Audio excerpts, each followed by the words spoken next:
Hi, boys and girls. Mrs. Collins here. It's Wednesday. I'm back at school. But while I was here, I've picked out a book for today, and it fits right along with our Teacher Appreciation Week that we are acknowledging this week, all of the hard work from teachers. And this book is called A Day in the Life of a Teacher.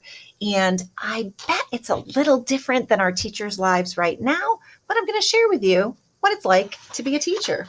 A Day in the Life of a Teacher by Heather Adamson. And this one is a nonfiction book, and it has some chapters. How do teachers start their day? Teachers go to school early. They get ready to teach. Mrs. Chan gathers the things her second graders will use today. She finds colored paper and makes copies of a math worksheet. She writes the reading groups on the board, and she sorts corrected papers into folders.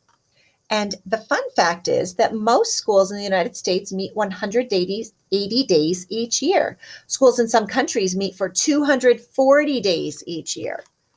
We meet for 180 days in New York State. Do teachers work alone? It takes teamwork to run a school. Before the students arrive, some of the school's staff meet. They plan the science fair. After the meeting, Mrs. Chan picks up today's announcements. The secretary tells Mrs. Chan a new student will be joining her class. How do teachers know what to teach each day? Teachers use guides to plan lessons for each day. The guides tell teachers what each grade must learn. Fractions are part of the second grade guide. Today, Mrs. Chan uses paper pizzas to explain fractions to the class. Did you know that's what our teachers are working on this week, is deciding what to teach for phase 3 of at-home learning? Where do teachers eat lunch? Teachers usually eat lunch with other school workers. Mrs. Chan eats her lunch in the staff room. She tells Mr. Green about a movie she saw. They talk about a field trip idea for the second and third graders.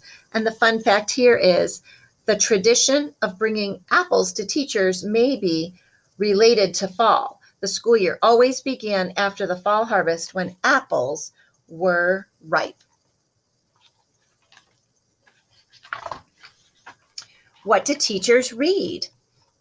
Reading is important to teachers. During recess, Mrs. Chan reads lesson ideas. After recess, she reads a book to her class. Then she helps students write their own stories. She will read them later. Did you know that I just finished a book study with your teachers here at Greg's School? They're reading books and having meetings even while we're closed. What do teachers do while students are in other classes? Teachers are always busy. While her students are at music class, Mrs. Chan uses a computer. She types out next week's spelling words. Mrs. Chan also sets up a conference to meet with a student's parents. Fun fact. The first chalkboard was used in a school in Philadelphia in the year 1809. What do teachers do after school? Teachers have to do after school. Teachers have work to do after school. Mrs. Chan helps students pick books for the reading club. Then she puts up a new bulletin board. She stores the old one to use next year. Do teachers have homework? Teachers often take work home. Mrs. Chan packs her briefcase with folders of papers. She will correct the papers after she eats supper with her family. She will also make a list of items she needs for tomorrow's lessons. Teaching is hard work, but Mrs. Chan loves to see her students learning each day. And that is the same while we're doing virtual and packet learning. Your teachers are very busy working on homework at home to still teach you. Amazing but true. In the 1800s, most teachers worked in one-room schoolhouses. Stoves heated the schools. Teachers chopped the wood for the stoves, and sometimes teachers gave this chore to misbehaving students. And that looks a lot like the Browntown Schoolhouse that our fourth graders go to visit. And this is what a classroom might look like. I think you remember what those look like.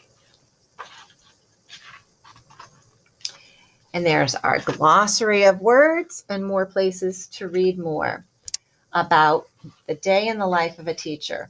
I bet we could rewrite this book now of the day in the life of a teacher who is teaching their children not at a school. Do any of you want to grow up and be a teacher? I hope you do.